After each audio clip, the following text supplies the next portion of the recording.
Cinema Classics is brought to you by the Gateway Film Center, 1550 North High Street, Columbus, Ohio.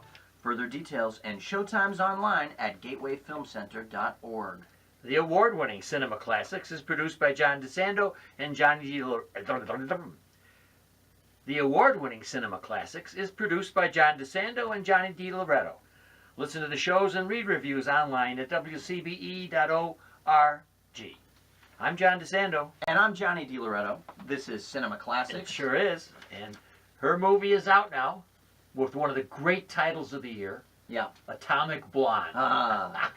Charlize Theron. It's time that we confronted this lady. Did not ask her to be on our show. Yeah, right. I haven't, neither one of us has seen Atomic Blonde. No, not yet. We're recording this before it comes out. Right. Which, it looks like basically Charlize Theron as John Wick. Yeah, or probably a James Bond in another universe maybe, but still. Yeah. Yeah, it looks like, and it reportedly has, a pile of action, including one 5-minute sequence that apparently is worth seeing the movie for, in which he takes out a whole bunch of dudes as she's going up the stairwell. Right, up the stairwell, right. Which is sort of a quote. I don't know if you've watched the Netflix program Daredevil, but there is an extraordinary fight scene through a hallway in the first season of that show where he goes in and out of these rooms and down the hall, and there's no cutting, so they're upping the ante when it comes to fight choreography these days. She's 5'9½", lanky lady. She started out as a ballet dancer, which gives me some idea that she's going to move very easily as a heroine. She's doing what Scarlett Johansson did. Yeah. She's going to move from serious roles, make sure that her bank account is fat enough by playing roles like this one. Yeah.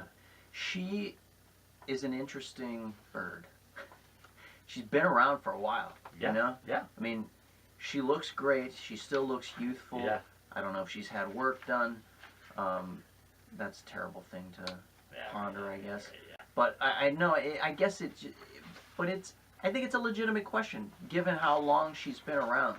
And these roles that she takes on, she keeps popping up in these action franchises.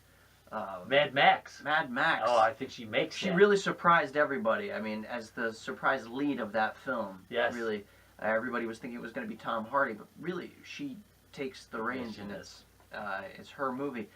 That was cool. She continuously shows up in quality productions where she's doing some acting. Yeah. Let's not forget did she win the Oscar for Monster? For Monster, she did. So here's an actress who has an Oscar and can continue to play in a variety of roles. You're quite right. She was even in The Italian Job, a film I like. But my favorite role of hers might be, and I don't know if this is just, I'm just romantic about this film, but The Cider House Rules, in which she played Tobey Maguire's girlfriend. Right. Kind of preppy. Not a great adaptation. Yeah, no, it wasn't even that great a novel, John Irving. But I do recollect her getting my attention, and that was back in 1999. She has such a sculpted face. Such a perfect face. How do you? I often think our best movie stars are the ones who are imperfect. Oh, agreed. And so how do you account for her longevity? Well, I think because, maybe for the very reason you're saying, she has a face that the camera loves, but not a distinctive face. And so her whole body becomes really the actress. So her face seems to fit her roles. And then she does select some very interesting roles for herself. But agreed, she does not have a Katharine Hepburn face, for instance. Right, nor a Katharine Hepburn personality. Right. In fact, sometimes I think she's sort of sorely lacking in a personality or a screen persona. And the other thing about her is, as great as she was in Monster, she physically transformed herself. 30 pounds more she put on. She did not look terrific in that movie. She has not before or since pushed herself in that way. And I don't necessarily even mean transformed herself, like gained weight for roles. That's a cliche at this point. But pushed herself in terms of psychology or emotion in When the characters that she's portrayed. And that's a great point, because when we recently did, that's a great point, because recently we did Daniel Day-Lewis. There's no comparison. Yeah. Here you have two Oscar winners, but it's not even in the same. I think she did a little bit of transformation, if I remember. 2 years, that is in after 2003 with Monster, 2005 is North Country, Okay. in which she won the sexual harassment suit, the first woman to win a sexual harassment suit. And I thought, as I recollect, I thought she was not the glamour. I thought she was not the glamour puss that she might have been before, or that she didn't transform as she did for her Oscar role. But I saw it's a rougher role for her, and not a beautiful role. So anyway, you know, but I'm searching for something. Your challenge here. Well, yeah, I mean, she, you know, and more recently, she's found a little home in the Fast and Furious franchise. Yeah, so right. And, you know, again, she's now this incredibly bankable star, Yes. action star, well into her, you know, not well into her 40s, but she's certainly around 40, right, or more. I would think so. You know, there's another one that she played, not a major role, but I thought it was distinctive for the reasons that we have been establishing here. Yeah. In 2009, she was in The Road, and she played something like the woman. Also not a great adaptation. I know. Actually bleaker than Cormac McCarthy's novel. And if I think, and if I think about that, the role she played in there, it's not really memorable. No, I know that. You know? Yeah. It's just, no one is glamorous in that movie. Yeah, I know, but it it doesn't have to do with glamour. It has to do with distinctiveness. And it's interesting to me that someone as indistinct as Charlize Theron has managed to carve out this really long, nuanced career. Yep. You know? Yep. She does these prestige pieces, but also these action movies. Every once in a while, she turns up in something smaller and more interesting, but less frequently now. Maybe it's telling that her favorite actor is Tom Hanks. Is that right? Yeah. Which would fit your... He's a lot of people's favorite actor. But he's certainly not a great actor. Again, What? I use my Now, litmus test where are you going? of Daniel Day-Lewis. Where I'm going with this is I think he's kind of middle-of-the-road, good guy stuff, and that she likes him would indicate that she doesn't have a deep appreciation. Okay, now you just No. kick-started this. See, I didn't say Jimmy Stewart. I said Tom Hanks. No. I get what you said. But Here we the go. things that...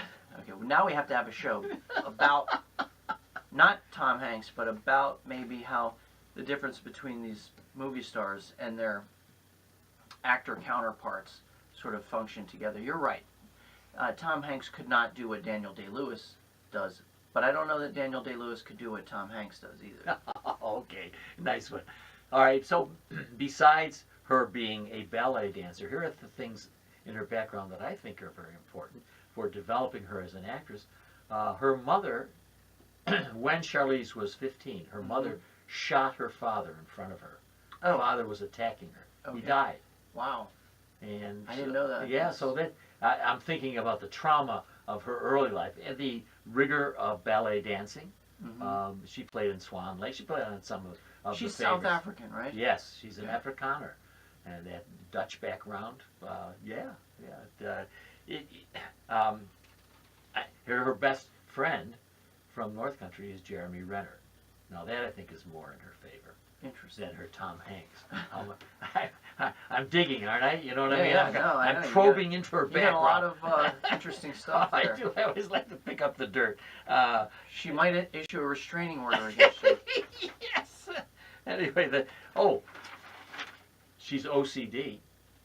Really? Yeah. So if she goes on a set, she rents a place. Mm-hmm. She spends hours searching the whole place to make sure everything is just right. To make sure you're not in there. Right. And she turns off the radio in case our show is on. Yeah. She's everything she can to distance herself. All right. Is that it? I got one more piece. We have a piece couple dirt. of No, those are little funny beats you can end the show on. But go ahead. What? So here's what she said. I think this fits her persona. I'd rather put on a pair of jeans and get on my Harley and act like a guy. Okay. All right. That's, I don't know. That's kind of a dumb quote. I'm just thinking about. Really? I thought you were going to give me something. that She make said her something really interesting. profound. Yeah. Oh, she interesting. didn't. She wants to get on her Harley and act like a guy. Yes. She's attracted to characters who don't necessarily make it easy to be loved. Okay. I think she's attracted to characters that will get her a multi-million-dollar paycheck. Yeah, I think she has a very sizable bank account at this point.